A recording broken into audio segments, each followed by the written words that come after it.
Hello and welcome to Two Words Wolves Pod. I'm Ryan Eichten, and with me today is Andrew Carlson of Canis Hoopus. Andrew, how you doing? I'm good, Ryan. Thanks for having me on. Second time's a charm, right? Maybe. Exactly. Well, we got you on for a winning streak. Do you remember what what? I know it was last month, but what was the Wolves situation last time we had? Was that after the blowout Cleveland game we had you on? It was pretty close to that. You know what? I think it was after that February stretch where they actually were at home for a given period of time. And it was a pretty mixed bag of games. Home stretches don't feel like they're too much of a commonplace nowadays, so that was, I guess, kind of a novelty at that point in time. Yeah, we were talking about that before we started recording that they've got they had a 5-game homestand back in February. They got one here in mid-March coming up, and almost the whole rest of this schedule has just been back and forth from home and road.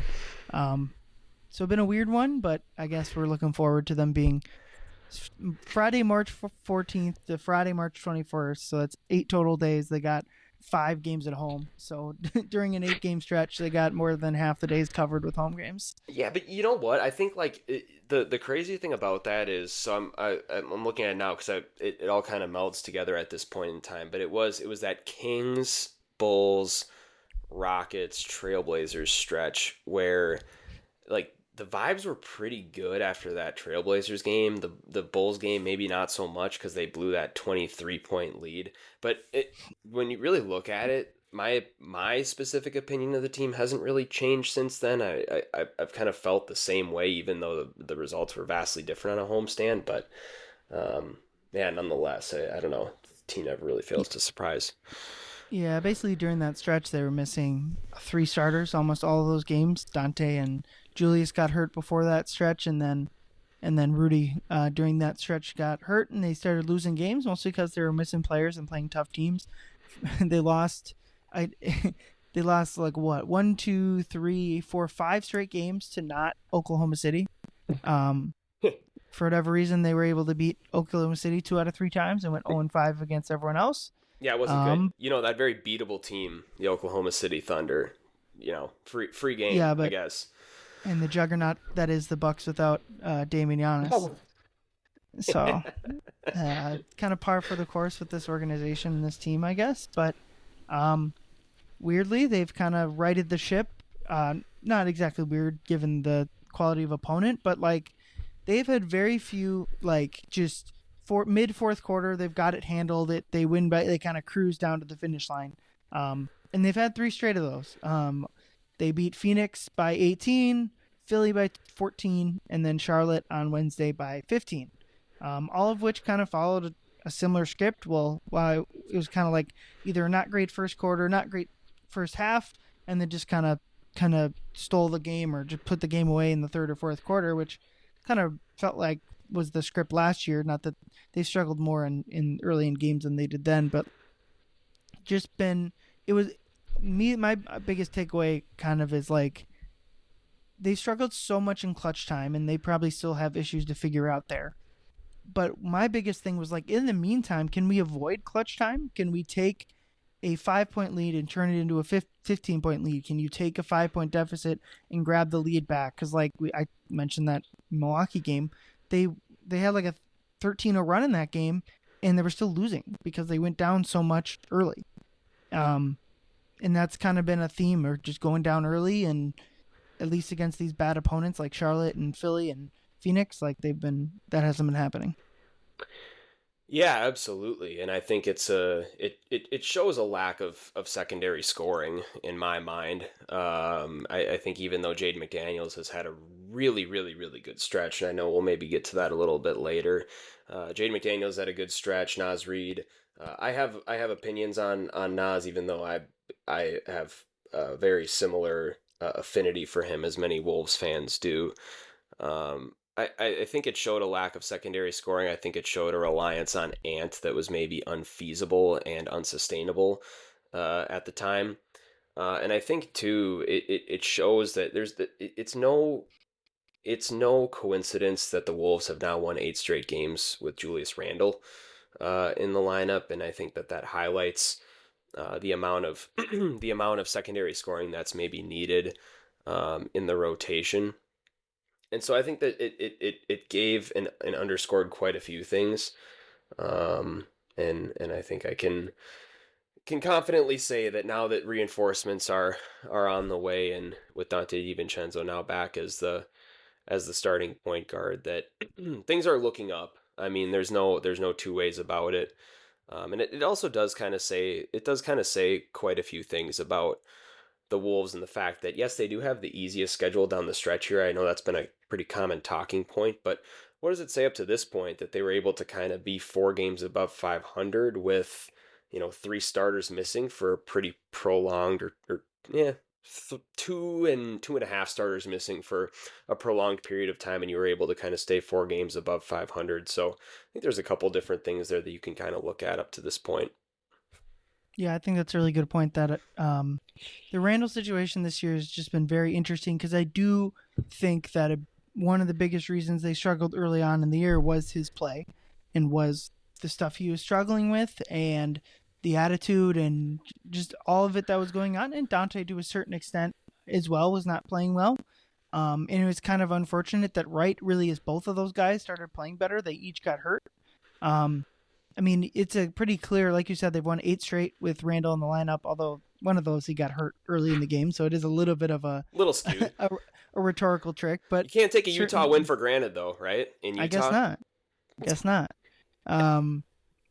But I do it, like you said, it's not a coincidence that they kind of went. They started losing games. Schedule was a part of that too, I guess. But like, they need him. This roster needs him. They need his scoring. I know he has like a bad shot here and there. He has a bad turnover here and there, and that's something you'll think about in the offseason, of whether you want to try to retain him or not, or what have you. But they clearly need his scoring, and my biggest takeaway from these 3 games was kind of, I think a lot of us are expecting kind of a slow return to the lineup for him, maybe going back to more of that plodding offense that we had seen earlier in the year, and that just has not happened. He's fit in extremely smoothly. I've really liked the way he's been playing, attacking the basket, pushing the ball, not getting... There's been a few spacing things as he kind of gets used to everything, but I've really liked how he's played. He's hit open shots as far as I can remember, so that's been my biggest thing, was getting him. Reintegration's been the probably overly used word, but I do still think like how much they can maximize all their returning vets to the lineup is going to determine what the end of this regular season, and really what the playoffs could look like. It's not even that overused, though. I think one thing that stuck out to me, and Maybe I'm telling on myself, I've overused it then. I don't think that I know we talked about this the last podcast we did together, but and Finch mentioned this too in a pregame that we had with him. But there is something that changed, and I don't know what it is. There's going to be maybe a retrospective story that comes out from Johnny K later on, but something changed after that Golden State loss at Target Center in January. From the time that they lost that game, it was the game that DiVincenzo hurt his toe. From the time that they went to New York, and Randle had, I think, 6 points, and he didn't take very many shots, and he just kind of integrated himself into the offense. And Finch highlighted that this week in a pregame presser, of like, the turning point for Julius was like that game in New York City where he went back to the Garden. He didn't score very much, but he kind of dominated the game in like 3 different facets, and it wasn't even very noticeable. And it's not a coincidence that that was the Wolves' essentially, like, maybe their best offensive game of the year, because they did it against a really good team at the time, specifically too, like a team that was maybe looking a little better than they are now. So it's not a coincidence to me. Something changed with Julius Randle after that Golden State game. Like, he left the court early. It was it was an all-time low vibes game, and I wrote about this a little bit in the Randle piece that I put together for Canis. But like, that was the valley for me in the Randle experience. That was the one where, being there in person, I was like, yeah, this is not going to work. Like, it's bad vibes around him. Didn't leave, like, he left the locker room before the media was even let in. It was a no contact situation, like he was out, and it was very clear at that point that he was not interested whatsoever, and not interested in answering for not being played as much in closing time. And that was the point for me where I said this thing isn't going to work, and they need to look at moving him at the deadline. And that's even for me as someone who gives players a lot of leeway before in my insignificant opinion, says that I'm out on someone. That was the game for me where I'm like, I'm out. And something changed right after that. And since that game in New York, the counting stats haven't been great. The field goal percentages have been worse. The actual like top line things that you look at for a basketball player to say whether they are good or not have not been as good since that game. But for some reason, the Wolves have won a lot more games. And I think it's because he's fallen in line in the roster and he's understood his place. And it says a lot about him. And I think it says a lot about this team too, where even earlier on in the Gobert experiment, it looked like an all-time low, and then things picked themselves up. And I think that's kind of what we're seeing now, no matter who they're playing, really. Yeah, this front office and this roster, this would, I would argue, be three straight players that they've kind of gotten the best out of when it seemed at the worst. So like you mentioned, Gobert, now Randle's playing better. And the third one I would bring up is D'Lo. Obviously, they never got him to play well on this roster, but they were able to credit to the front office, was able to flip him, obviously, in one of the best Wolves trades for Mike Conley and Nikhil. And I'd argue for D'Lo, 21-22. That was really good point guard play that the Wolves got out of him. They don't make the playoffs that year, if not for D'Lo. They certainly lose that. Cat was not good in that play-in game against the Clippers, and D'Lo was very good in that game. So, would you rather have Wiggins and Kuminga? I don't know. It's probably a revisionist history. Maybe a wash at that point. Maybe a wash at that going point. back that far, but I've liked his play. I agree with you that there was some sort of turning point around that area. I remember feeling, and this was pre-deadline, like when thinking about like trades, like I was just like, there's just value on getting this guy off the roster, like just freeing up his minutes for other people. Yes. And certainly, they started playing him more with the bench, and kind of giving him like the bench minutes, still starting him obviously, and that's going to continue probably the entire year. I know people, when Rudy comes back, people aren't going to like that Nas moves to the bench, but I don't necessarily disagree with them. I don't see it as a gigantic issue, honestly. But they've done a good job keeping him engaged, and I certainly, if they would have done some sort of trade, I mean, I never liked the ideas of like using the Detroit pick to get off his salary, but certainly like when it was like, just trade him for someone else that will be more comfortable in a bench role. That certainly, if like in retrospect, would have been a very bad idea and would have killed a lot of the ceiling that this team still has. But yeah, I mean, they just got to keep it going at this point and see if they can. I mean, there was a ceiling that we had preseason for this team that was like get back to the West Finals, that I think is still there, maybe. But it's gonna require like an even more like a step up from guys like Randle. Yeah, absolutely. It is. That's going to be the decisive turning point, is whatever happened between that Wednesday game against Golden State at Target Center and from the Friday that game at Madison Square Garden happened. Whatever happened in between there, maybe it was the Nas Reed High School jersey retirement ceremony in New Jersey that the team got bussed out to that night beforehand. But there was something there that completely changed. And I don't think it was just happenstance. There must have been some sort of an intervention from the coaching staff, players, film session. I don't know. I mean, anyone's guess is as good as mine. But if this season turns around like it's looking right now, knock on wood, and if they end up winning a playoff series, making the Western Conference Finals again, that's going to be the thing that I specifically am going to look at as that's the night that Julius Randle not necessarily fell in line, but understood that he's not fighting for the number one spot on the roster in terms of taking shots. Maybe not even fighting that, but fighting for the number two spot. He didn't. I feel like maybe too there's an aspect of of his game where he came in right away and wanted to assert himself as the number two, and Naz Reid and maybe DiVincenzo too was maybe thrown off a little bit by the rhythm early on. I think that was the night that he realized, for whatever reason, that he didn't need to fight that anymore, and just by falling in line in a talented group of players and perhaps the deepest rotation in the league now. I don't know if that's even really arguable at this point. Like it's a 10 deep player rotation. That by just kind of falling in line with that he can find himself as the second or third option on any given night. Sometimes even the first option. I mean, really, if we're going to be honest, when Ant's, a little bit off as he has been at points recently, just by kind of falling in line in that fashion, like he's going to end up in the best version of himself and in this lineup and make himself the most money that he can, or give himself the most longevity this offseason.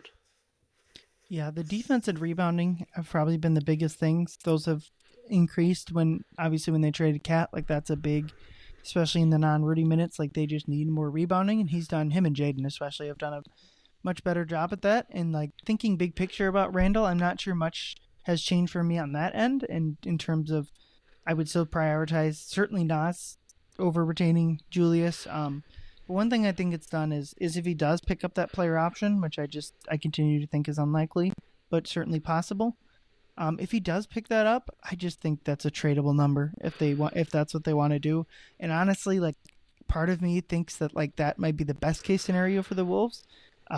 Certainly helps them if Kevin Durant is someone that they're looking at potentially, as keeps getting rumored. I don't necessarily want to talk a ton about that just because fair enough. The season's still going on, but like, it's a tradable contract that like I think you could trade to a different team and get back like a lower salary that allows you to bring back Nas. I'm not quite concerned about Randle opting in, and I'd have to dig into it deeper, but might think it actually would help them more than it would hurt them.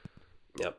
And I think too, I mean, the politics of this are aside, but it's a very non-agenty take of the matter. But I still do think that this team, even going into next year, given the contract situation, is the best version of itself when you have a platoon of Gobert, Nas, and Julius that you can choose between to start and close games with.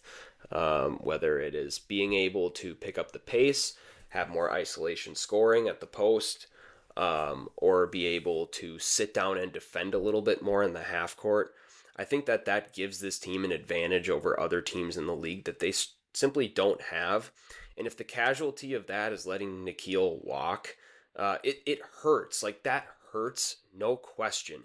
Especially with teams like the Bucks this summer, who are going to be getting contracts like Brook Lopez off their ledger, and maybe even Bobby Portis, and are going to be looking to maybe get a catch-and-shoot guard who can defend at a much higher level like a Nikhil. Like, if he goes to a team like that and he leaves the Wolves, like, that is going to kill. And I share that as well. But at the end of the day, the reality of where we're at in the CBA is that there's going to be those things that happen. And I'm personally of the opinion that if you have a platoon of Nas, Julius, and Rudy to close games, whether Julius becomes a tradable contract or not, that's all the better for the Wolves, and what their maneuverability looks like. But that looks better for them and gives them an advantage over the rest of the league that I believe the league doesn't have, personally. Yeah, I agree. And like, what I want to see that wasn't happening early in the year is pick two of those guys, or maybe one of them, depending on the matchup, that like in a late in a close game, just whoever the best two-man pairing, or maybe one if the game call, pick whatever your best lineup is, regardless of who that is, and go with it. If it's Nas and Rudy, go with that. If it's the starters, if it's Randle and Gobert, go with that. If it's Jaden and Nas, like we saw, I struggle to see probably where that would be, but go with that. Like, I just think that they've, and probably goes for Mike as well, going away from him, easier to do now with Donte in the starting lineup again, but just like play your best lineup. I get the people that want to start the best lineup. I don't necessarily disagree, but ultimately, like, if they're still getting their guys their minutes, but and closing with the right guys, that's what I want to see, and just being more flexible. Because at least so far this year they haven't. Early in the year they weren't doing it, and then up until recently they've either won by a good margin or haven't had all their guys healthy. So it hasn't really been a topic of conversation of late. And you want to know if you're able to get Julius at a Rudy Gobert similar adjacent situation where you have him opt out of his player option and you sign him for, what is it, 3 years maybe at that point in time, and you have that committee to kind of play off of. You know who else's contract becomes pretty tradable at that point? Rudy Gobert. You know, like there's things that you can do and maneuvers that you can make. You want to know what else can be relatively easy to acquire if you have a smart front office like the Timberwolves? A dive big. There's a lot of options that you have there in the front court, but I think at this point, and where you see kind of around the NBA, you look at teams like the Celtics, you look at teams like the Nuggets, you look at like some of these teams, and the Lakers at this point in time. Your advantage over some of those teams is going to be a dynamic front court and the ability to adapt to different situations. And I think that's where the Wolves hold the cards right now. But that could just be me. Right. And it's like dynamic front court plus the superstar, which obviously a lot of other teams have superstars, like you said. Obviously, like Lakers got two of them. For no reason. Yeah, jeez. Yeah, so that, like, a lot of teams have, like, the superstar, but like you said, like, the Wolves both like bench depth, but really kind of their starter depth is hopefully what can like separate them from some of these other teams. Like you said, like Denver doesn't have, obviously, like Porter Jr. and Jamal Murray are great, but like it's a different dynamic where their best players, their center and their wings are their backup players, where the Wolves are flipped. More often teams are flipped, with the guard being the scorer. Another player I kind of wanted to highlight here, Jaden McDaniels has just been on fire. Briefly mentioning like the Kevin Durant of it all. Like, I feel like that's just out the way. Like a theoretical Jaden for Kevin Durant swap, I just think is untouchable now. Is not something that is realistic for how old is he? 37-year-old Durant, 38. Like, that's just not something that honestly should even be considered.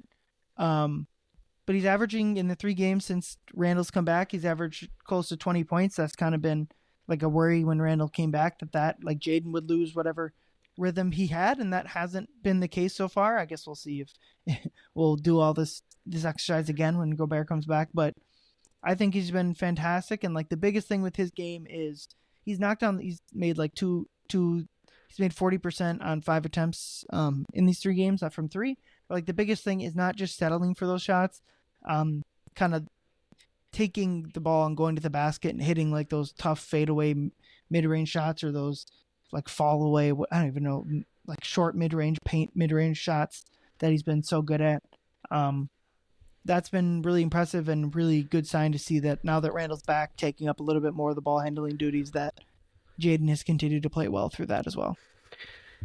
Yeah, and I think too, the thing with Jaden is, and Finch has highlighted this, I'm sure, in pregame availabilities you've been in, but I think it was a couple that I had been in recently too, is the big thing with him is not being a catch and shoot player from the corners anymore, being able to attack closeouts and find his way to the basket.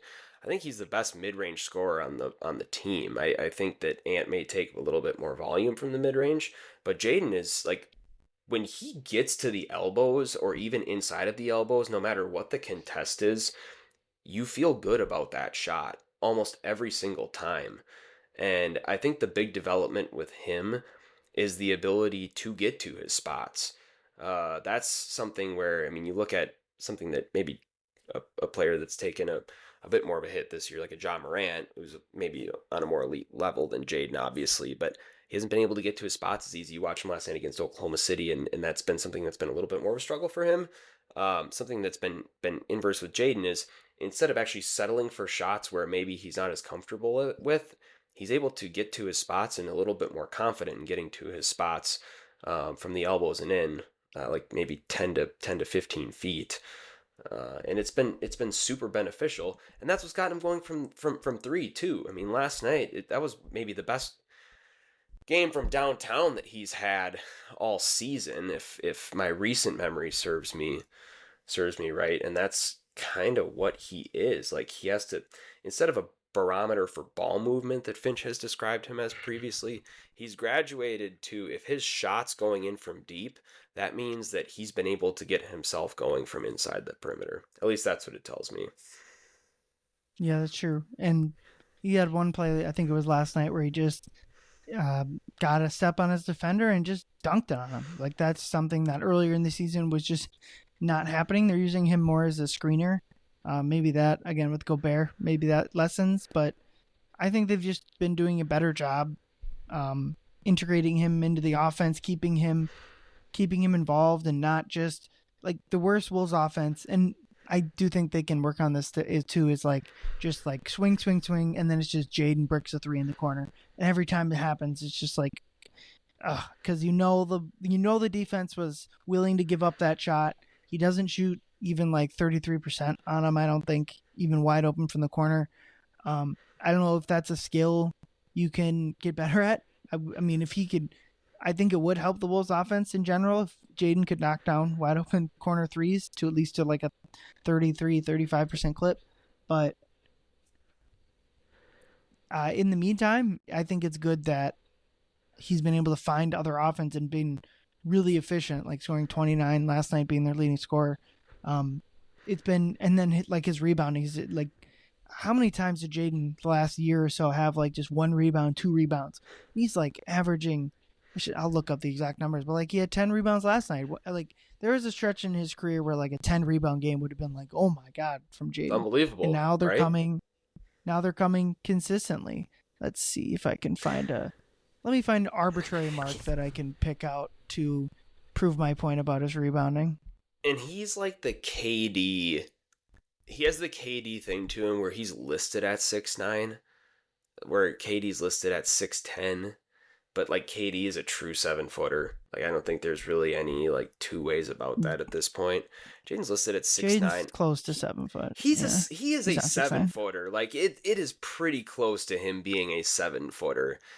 And the fact that he's not averaging 9 rebounds a game, or at least up to this point wasn't averaging 9+ rebounds a game, is pretty wild to me. So I know arbitrary line. Last 41 games, he's averaging 7.2 rebounds a game, and then let's see what I can find before that. The other games before that, he was averaging like 3.7. So he basically has doubled his rebounding since about mid-December. Yeah. Yep. And if you're a deep cut Vegas better and you're really keeping an eye on the Jaden McDaniels rebounding lines, Have they not updated it? They're still behind. I mean, it's on a night-to-night basis. Like, up until like his really big stretch, it was like 3 to 5 a night. That was like what you were getting. And if you were a niche player prop better for the Timberwolves, you've probably made a lot of money on Jaden McDaniels' rebounds. But that's been the thing, is it's like he has graduated at this point from being a barometer for ball movement, and whatever his stats were that night is just telling of how the Timberwolves move the ball, to being an actual self-starter. At this point in time, he's on his contract now. Like, it's his first year of his extension of $25+ million a year. They need more from him than just to defend the best player every night and catch and shoot. He has to create offense. Like, he has to be someone who shows up on the scouting reports every night, and when he drives the ball, like because the most underrated part of his game is his playmaking. He was one early on who had a little bit of a synergy with Rudy in running at least specific alley-oops to him, and being able to give him the ball, and had a little bit more trust in him. A big part of his game, or at least a big underrated part of his game, is his playmaking. And if he can unlock that a little bit more, show up on scouts every night and get 2 guys to crash on him, get blitzed off of screens, that's something that can be incredibly beneficial for this offense, and be able to be huge in the non-Ant minutes specifically, with some of the bench players, because I mean, it's a weird trend as of recent, but the non-Ant minutes have been pretty fruitful, pretty fruitful for the Wolves. So I don't think that's a coincidence based on some of the play that they've gotten recently from him. Yeah, and like you talked about, the Wolves having better personnel than other teams, and like that's a big thing. Like, I mean, obviously Denver's the extreme where they just got nothing for the non-Jokic minutes. But the Wolves have often done very well in the Ant minutes, and that just when the Wolves are rolling, it kind of they win those minutes, or they set the game up for Ant to kind of rip it closed, and that's what they've been doing it lately. I guess the last couple games have more been Ant scores a bunch at the start of the game, and then that gives them enough time to take control of the game from there. All right, next player I want to talk about, Rudy Gobert was listed as questionable for the game in Miami on Friday night. So that whether he plays Friday or not, obviously he's questionable, so we'll see what that means. It does kind of signify, because he's getting ruled out before the games, that he's close to returning. I would expect that if not Friday, Sunday would at back home against San Antonio would be a game to watch. But similar to Randle and DiVincenzo, that everyone's favorite word, reintegration, is kind of the next step for the Wolves again with Rudy. And I think this will probably be their, even though he's probably theoretically on paper the best player out of kind of that group, certainly most awarded player. He might be the hardest player to kind of bring back to the lineup, just because offensively it's always been a bit of a struggle with him. Certainly you'd expect, if he is healthy, that the defense will immediately shoot back up. It's kind of fallen off, as you'd expect with that Rudy. That'll shoot back right to a top 5 level. But yeah, I'm just curious, like, can they keep this fly around style, this offensive style? Ants, I think, has played better with offensively without Rudy. Can they keep that going with him? I think it'll be a big test, and I think it's probably good that they have a home stretch coming up to kind of keep him rested and to keep the team going. But that'll probably be the final, because I think they've done it well with Randle and DiVincenzo. But like, I still don't really believe in the Jaden, Rudy, and Randle combination as a threesome. I don't really think that works. So that'll be the biggest thing. And honestly, like, as much as I've liked their play the past 3 games, without Rudy, I don't see a giant ceiling for this team, because I just think defensively they won't quite be good enough in a playoff sense. And so they need to try to get Rudy back playing to 90% of what he was last year, something like that. Because that version of the team, whatever theoretically rolling version of that team, I do think wouldn't be favored against in whatever series that they're playing, but would be a coin toss to me against if you're the 7 seed or the 6 seed against whoever lines up there. Yeah, I think Rudy at his top speed helps this current iteration of the team. That said, I do think this stretch run here is going to be an audition of sorts. I think that Rudy's contract was signed with the understanding, or his extension was signed with the understanding that, hey, you took a little bit of a pay cut. You're going to be here for this contract. But it's, when you look at it down the stretch here, it's going to be really hard to justify if this team loses enough games to keep them out of the 6 seed proactively, and or loses in like 6 or less games in the first round. I think that's at least a couple of the barometers that I'm looking for in Rudy's return. Like, because if those things happen, then I do think that there's things that you can point to where Rudy's trade eligible this summer. He's on a pretty favorable contract given this point in time in his career. That's an option that you're going to have to look at, and there's going to be discourse that picks up around that. That also said, if he comes back and he's able to do what Randle did and kind of fall in line given the grand scheme of the offense, stop his post-ups. That's the thing that drives me insane Mm-hmm. is when he posts up someone who's 6'8" or taller. If he can stop doing that, give Ant ample opportunities to shoot the basketball beyond the perimeter, be able to kind of get into some pick and rolls with Julius, find a favorable combination with Jaden, and continue to be an effective blitzer off of screens.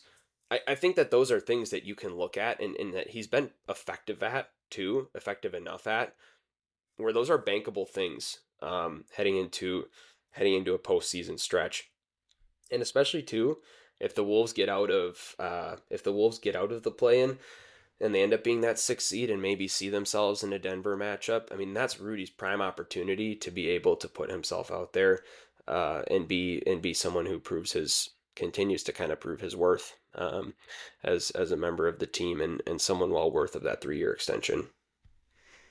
Yeah, this applies to Rudy and really the whole team at large. Is as much as because I don't really view this like I don't view this team as a championship team, and I don't even really see their ceiling as that. And that's I don't like that's not a bad thing. I don't think that's like I think people would hear that and get frustrated, and it doesn't bother me. But so in that case, I'm more interested in like learning the most about this roster as you can, and maybe more importantly, getting Anthony Edwards as much playoff reps as possible. So in that case, like thinking about a Denver matchup, I kind of don't want that because you learn the least about this team. Like I know you can. I know if you like Nas can guard Jokic and Rudy can lurk and you can do that.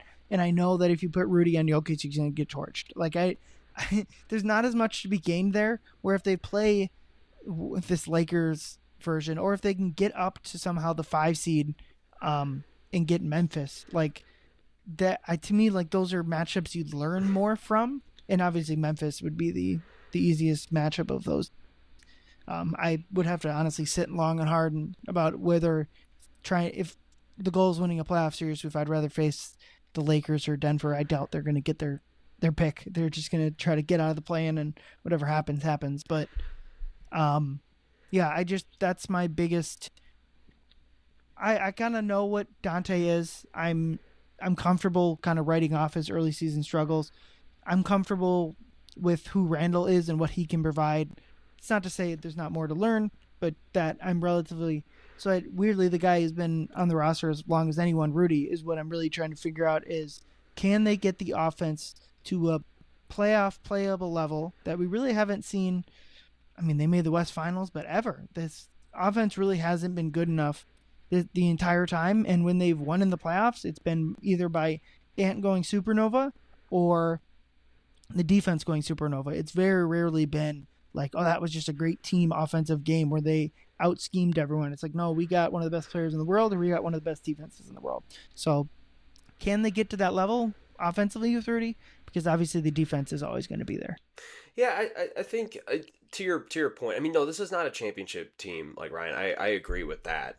I do think, however, that whether it's Denver or, I mean, you get the 8th seed and play OKC, whether you play the Lakers, like whatever. The goal is avoiding that 8th seed. Obviously, you want to be in the playoffs, but like sure, whatever it may be, like you're going to face a dynamic, unless it's LA, a dynamic front court to some degree. I think what you have to evaluate is, what do you have around Ant, Jaden, Nas, and Donte? Like that, those are the 4 players to me where they're gonna be here for the next 4 years. I think Donte, even after he's off of his contract where he's essentially making $7.65 an hour, those are the 4 players that are going to be here, and what do you have around them? I mean, if you play OKC, you're going to be facing a more traditional big in Hartenstein, but like Rudy's also going to have to have the Chet assignment for a lot of the time. If you play LA, Rudy is very much so going to be tested on how he's able to blitz pick and rolls against Luka. Like he is going to get that a lot. That LA matchup for Rudy isn't great. Not good at all. You're gonna have to lean into. I'm thinking about that. Like they don't even play. I mean, I guess maybe it's not. Maybe if they're I say that because I don't think like they play Jackson Hayes right now. I think they would just not play Jackson Hayes. They're just gonna go wing heavy. They blitz and they'd probably switch Jaden onto Jackson Hayes and get in that passing lane. But you still have that switch and to worry about, or you have Rudy falling back on Hayes to possibly cut that passing lane off, and that's still something that worries me a little bit. I mean, but here's the thing, even if you play Denver, Aaron Gordon's developed a little bit more of a 3 this year to the point where you can't play them exactly how you did last year. At least in my mind. Like, that's still a little bit tougher of a matchup, like, just assignment-wise. Like, you can't just totally disregard. They don't have Cat anymore. Exactly. One, because Cat is in that specific area is about as I would say is the best player in the world at guarding Jokic somehow. Mm-hmm. And Naz puts a good facsimile on it, but also you don't have the secondary, like you don't have, like they used to have 2 centers to put on Jokic. Now they only have 1. Like that was to me the biggest downside of the Cat trade. It's like your ability to guard, or the advantage that got you to the West Finals was, Gordon's shooting 41% for 3. Yeah, he's got a little bit more of a 3 ball, and I think that's the thing. Shot in the playoffs, sub 30% last year. It's brutal. And if he kills you in a playoff series because he hits his 3, like that's a little bit different. Did this last year. They won a couple. The couple of the games they won was because he hit shots. It's a little bit different if he hits like 5-6 threes on you and you lose those types of games. But I think no matter whatever playoff series you find yourself in, Rudy's going to be challenged. Like, there is no two ways about that. And the question is, anything you do moving forward is, how do said person, like person X, how do they play around Ant, Naz, Jaden, and Donte? And that's, to me, like the only question that should be asked. I think Nickeil fits more favorably in that situation heading into the offseason. Julius has shown that he can do that, where he previously did not. Rudy is the X factor here, and he has been the squeaky wheel for 2 years now, and it worked last year. He was next to Karl Anthony Towns. As you mentioned, that was a very easy and definitive advantage for them, but this year it very much so remains to be seen. Yeah, and like this year it hasn't. Like 2 years ago, it was obvious like the roster fit with Rudy and Cat wasn't working, and then they fixed it for the following year. This year, any downsides of Rudy, honestly, to me, have just been his own play. Yes. I don't know. Yes. I don't know if like the play with France in the Olympics, that carried over a lot. If this back injury he's had was hampering him longer than he's been out for, I don't know. Because he just, to me, like, and I kind of think Mike to a lesser extent falls in this bucket, is their lesser play, to me, isn't just fully due to aging out. Like, I think both of those guys, maybe, again, Mike to a lesser extent, I think will play better next year than they did this year. Or at least the decline, like if they were 10% worse this year than last year, like they will be still 10% worse than next year than they were 2 years ago. Like, I don't think it's not going to be a linear down, like I think many Wolves fans think. So I think there's like a bounce back season there, but they just they've always kind of this whole season have needed a bit more from Rudy, and it's just been whatever, if it's been like inconsistencies with defensive coverage with the new guys, or just not physically playing well, or I don't know. It's hard to put my finger on exactly why he's had not as great of a season, but if this timeout with the back injury, I mean, Randle's looked as athletic as he has all year coming off injury, so I guess maybe you hope Rudy can do the same. They play better on even years. You're right about that. I think the thing, the first year Rudy was here, he was struggling with that.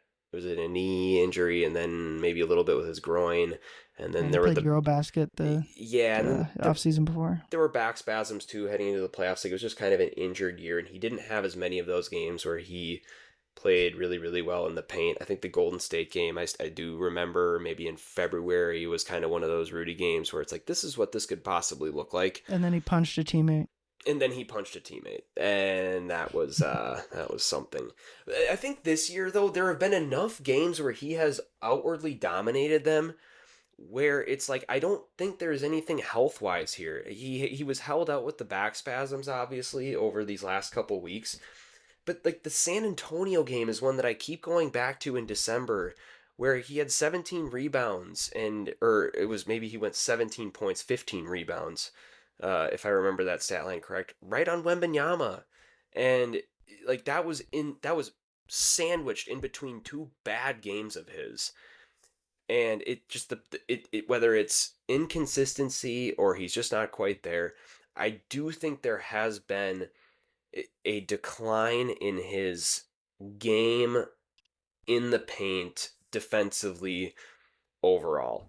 I don't know. It could be something benignly health related. Possibly. I do know that early January, even into February, like he had that ankle thing for a little bit that he was questionable with.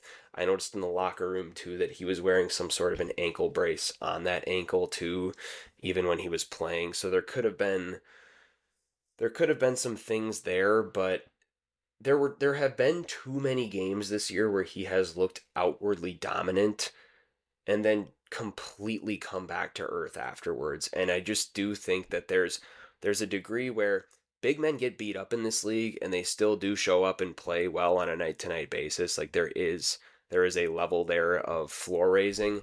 And that was Rudy last year. Rudy raised the floor even when he was overtly beat up on a night to night basis. And that just hasn't been the same thing this year. And that's what we got to look for down the stretch, because he's coming back after a good couple weeks here of rest. And it would be a really disappointing thing if that's something that he didn't return to, frankly, where I see it. Yeah, I think him trusting his teammates is like a really big thing for him. And he didn't have that the first year, at least defensively, and certainly when D'Lo was on the team. Correct. And then this year, I don't think he's been trusting of Randle as playing with the front court, and that's partially on Randle and it's partially on him. And I think that's changed since then. And so I'm very interested. Like, can they turnovers will be a big number. I'll probably watch early because they have not been turning the ball over very much with Rudy out. And the turnovers have been a problem basically since they probably even before they traded for him. So that'll be like a quick number to look at for me. Even a finger to the wind thing though for me, Ryan, is like last year, if you gave Rudy a 6'4" guy in the post, they would still throw him the ball and he would drop step them into oblivion and dunk on them. Mm-hmm. You don't have that this year. Even if he's posting someone up who's like 6'5" and below, he gets ripped. Like there's no decisive moves there. Last year he was very confident. Like there, even on the offensive end, there was a lot more confidence there. And I do think you're getting at something where it is kind of a matter of trusting his teammates. But I do think there is some sort of a degree there of, like there is a level of the defense that feeds the offense. And when he does get a couple buckets that are dropped on him in the paint on the other end, how does that impact his offensive end? Because that last year that really stood out to me was even from 22-23 to 23-24, the ability to punish disrespectful matchups on him down low was something that very much so jumped out, and that's not happening this year. Yeah. Something I always think about is like there's like smaller guys. Like if they play San Antonio coming up, if Fox gets switched on to Rudy, dump Rudy the ball, he'll just turn and dunk it. But like there's like weird guys that like you would think are bad defenders, but like they're only good at post, like just one-on-one post defense. Like the first two got Harden. Don't post up Rudy on Harden. Harden is a weirdly good, maybe not anymore, but certainly like prime Harden was a weirdly good post defender. And then the ultimate example, Luka. Luka is a very good just one-on-one straight up post defender. Like that's not a good match. Like you might think like, oh, Luka's bad. It's like, no, Luka's bad like on the perimeter, paying attention to his guy or getting blown by. Just give him a post up. No, that's not something that worked. But yeah, if he's playing Miami and they got Terry Rozier on him, dump him the ball off. Just they play Denver coming up, Westbrook. I don't think posting up Westbrook is really worth it. Like that's another one of those guys that. But yeah, if you get if Muggsy Bogues comes back and plays, get Rudy the ball. Yeah, that's a pretty favorable matchup, I would say. Hey, quick aside, this is a little bit off of Rudy. Go ahead and guess this because I'm doing a little prep for the show, and this jumped out to me. After the All-Star break, best three-man Wolves lineup. And I Since filtered the this to 50 or more minutes just to be Sure. able to make this at least somewhat statistically significant Since the break, since the break. I'll just go. I'll go chalk, knowing it's wrong. Ant, Jaden, and Nas. No, Nas is in it. I'll Jaden and Nas are in it, but who's the third? I bet you could probably get this relatively easy. Jaden, Nas. Since the break, I'm trying to think who was even 50 or more minutes. It's not crazy Nikhil? significant. No, it's Donte. Oh, Yeah. I have 50 minutes. Isn't that? I in my head he hadn't.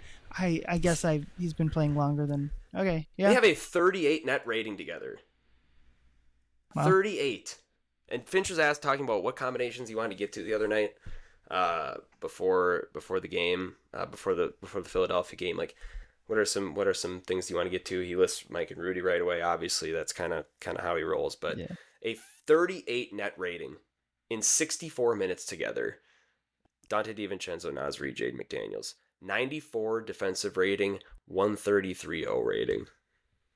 Yeah, and that's the type of stuff I think about. Obviously, Mike was out in the Charlotte game, but like, that's like one of the biggest Wolves advantages is like they can have either one of two different types of lineups on the court at all times. Because like when Charlotte, like again the Charlotte game, and it's Charlotte, it doesn't matter. But like they had a brutal lineup out there for time. Like they had a Rob, Jalen Clark, T.J. Shannon lineup out there, which like that's the lineup they should be playing with the guys they had available that night. That's fine. But like when they have this rolling, they're either going to have like an Anthony Edwards, one of the best players in the world lineup, and then they're going to have like this type of lineup you're talking, like a Donte, Nas, Jaden, I don't know who would name your other two guys that are in there, like the lineups that can just absolutely punish bench units, where other top teams like Denver, again, it's always the extreme, like they're just like the minute Jokic goes on the bench, they're just trying to kill time, basically. Yep. And I'll tell you this too, because the second three-man lineup that's played 50 minutes together is Donte, Jaden, and Ant. So it's like that Donte-Jaden combo, like that is something that very much so would jump off the page to me. I mean, whether it's Randle, just makes sense. Yeah, there's your starting lineup solution there. Let's see how that changes with Rudy back in the lineup. When you have Jaden and Donte both playing together, clearly at a profitable margin.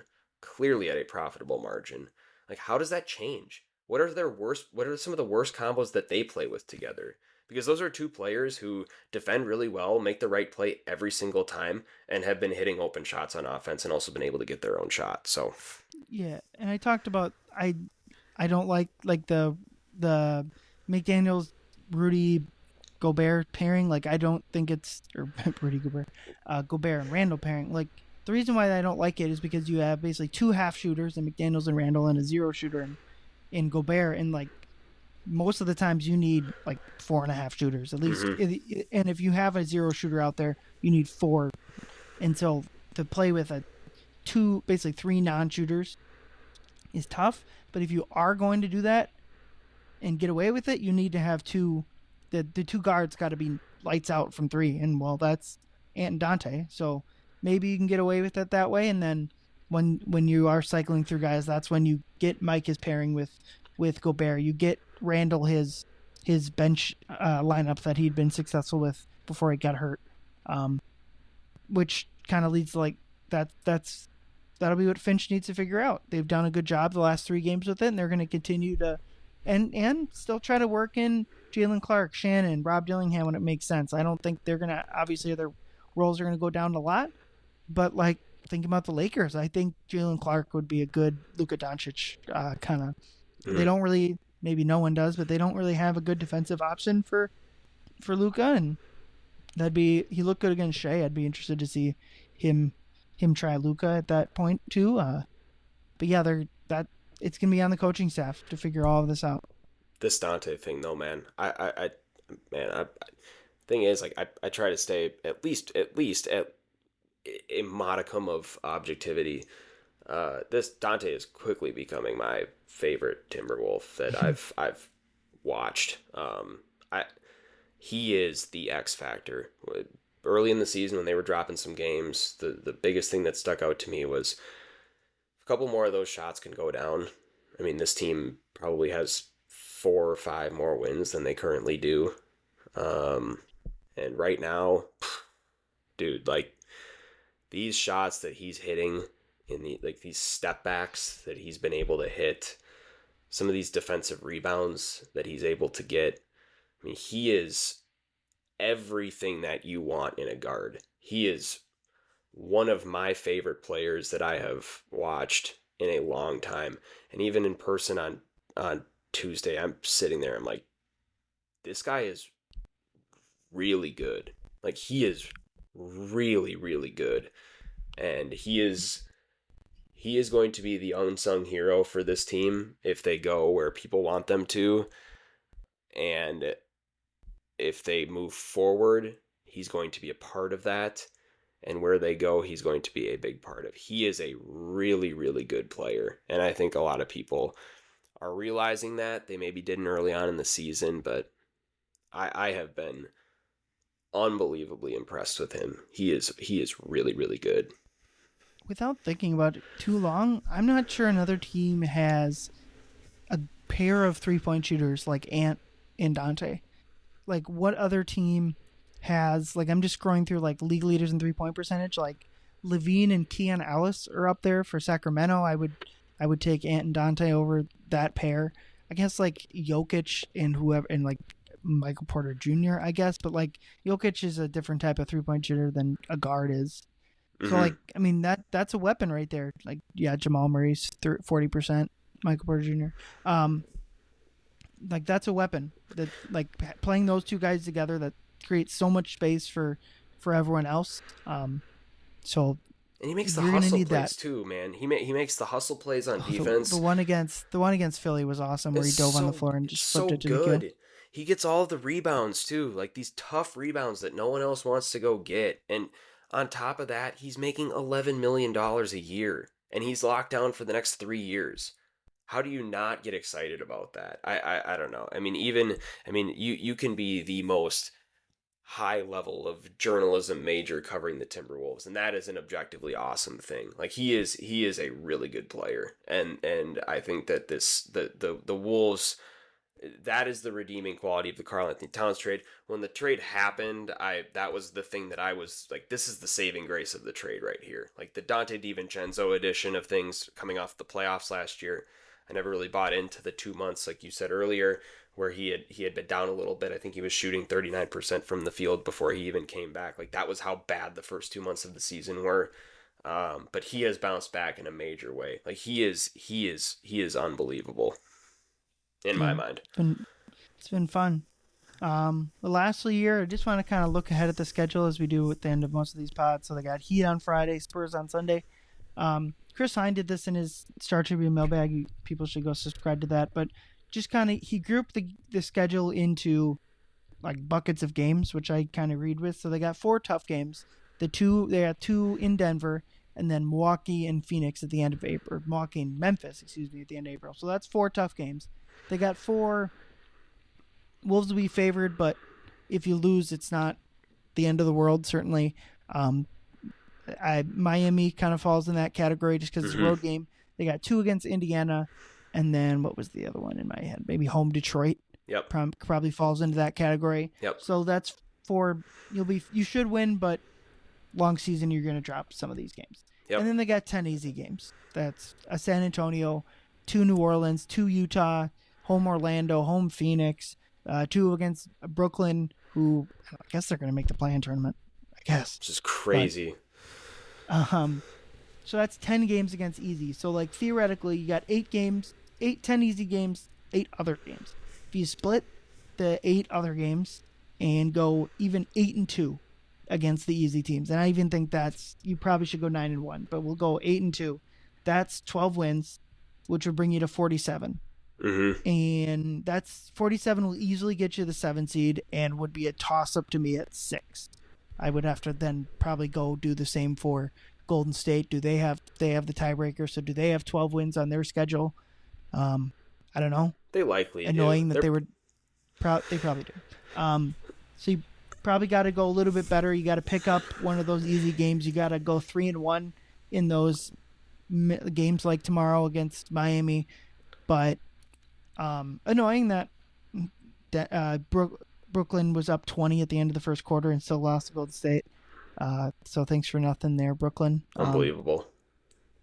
But yeah, so that's kind of if I had to pick a number where I think they'll finish wins-wise, 47 is probably that. You'll have to probably get a little bit of help from Golden State, which is just killer because they should have beaten them a bunch of more times this year. But yeah, do you kind of agree with that? 47 is maybe the bottom of the reasonable range, and 48, 49 is still maybe in play. Yeah, I was actually talking to Chris about this after the game. It was the game before the All-Star break. I forgot exactly who the opponent was. We were looking at the schedule. Milwaukee, maybe. Coming out. Yeah, it was the Milwaukee game. And we were like, okay, so they have that gauntlet that's coming out of the break, and then down the stretch they have this easier set. Kind of paced it out, and we looked at like 46 could be the number. So 47, you're right on there. 46 is what that 21-22 team won. The Pat Bev fun play-in team, fly-around mentality, play-in-win versus the Clippers team. They won 46, and they gave... This team's better than that team. They are better than that team. But at the end of the day, like, that's kind of where we're at. I do think it's best for the NBA, like, overall as a league, for the product to have a 3-versus, like if the Wolves did make the 6th seed and you have a 3-versus-6 Denver first round series, and then you have a 2-versus-7 Warriors Lakers first round series. I think that's a fun first round. That is a really fun first round because you have a Warriors team that's much improved that could give the Lakers 7 games. In my mind, I don't think they would win that series, but they'd give them 7 games, and then you have a storied mid-market series of Wolves versus Denver that I think would get plenty of eyes too. So I do think the 6th seed is very attainable, and also too, like, I give or take the 8, maybe even 7 wins against the bad teams. I would juice up that number against the good teams. I mean, that is, when you play as many bad teams as this team is down the stretch, they are going to get up for those games against Phoenix, against, maybe not Detroit. I would say Detroit. Detroit could be a 60-win team, and I don't think the Wolves will get up against them until they have somebody who's, well, actually, you know what? I take that back. Malik Beasley and Ant are going back and forth for the 3-point title lead right now, so Ant might have a little extra juice for that game. Because of Malik, sure. Because of Malik Beasley. Write that one down. But I do think, like, you have the Denver game, you have the Phoenix game, Detroit. If Giannis plays for Milwaukee, those are games that this team is going to get up for. I don't have any doubt about that. So I do think they may win a couple more on the margins there. But the question is, you might get lucky. Like, you play Memphis at the end of the season. Memphis could be locked into whatever seed, sure, and not play whoever. Sure. I don't know. Like Brooklyn might either be locked in or be trying to lose games. Like, who knows? Brooklyn could be dangerous, but you're dead on the nose. I think 9-1, anything below 9-1 against the bad teams like that. Given the stakes of where this team is at right now, anything below 9-1 against those overtly bad teams is a disappointment. Like, that is a fair thing to say. Like, it is a disappointment if this team does not go 9-1 against those teams. That's, and especially now where everything is at. That's where I'm at. Yep, I agree. And the other thing is that the Wolves they're tied for the most games played in the NBA. So their schedule, like, games wise, is lesser. Like, unfortunately, like, this is partly due to the fires out there, but like the Lakers have to play 2 more games than the Wolves. The Spurs have to play, I mean, not that's standings wise, you don't care, but like the Spurs have to play 4 more games than the Wolves down the stretch. Golden State has to play 1. Like, you're going to get an extra off day here and there where other teams are going to be having to play like a bunch more games. So that should help you. Obviously, like, we saw what Philly looked like at the end of a back-to-back, and they clearly had 3 quarters in them that night. Not great. Not great. So yeah, it'll be a fun down the stretch, and we're really looking forward to kind of seeing what Gobert looks like and seeing what the rest of the team looks like. Andrew, you got anything else to plug or to say before we head out? No, nothing else for me. I'm right there with you. I think how this team looks with Rudy Gobert down the stretch is going to be very telling of offseason moves. I think that there's no question in my mind, even given the reporting that's out there this week, that this team is going to give some airspace to a Kevin Durant move this offseason. And there is going to be a large salary filler that's going to be a part of that. It could be Julius Randle. It could be Rudy Gobert. Who knows really what it could end up being. But how this team plays down the stretch when the pressure is given the most, I think an executive like Tim Conley gives a lot of airspace to. And so what this team is able to do, who's able to produce, who's able to fall in line under the given production that this team is currently putting out. What does that look like? I think that bodes very, very critically for this offseason and what moves are made. Yep, I agree. With that, we're going to wrap it up. Thank you, everyone, for listening. Have a good night. Go Wolves. Hey, you.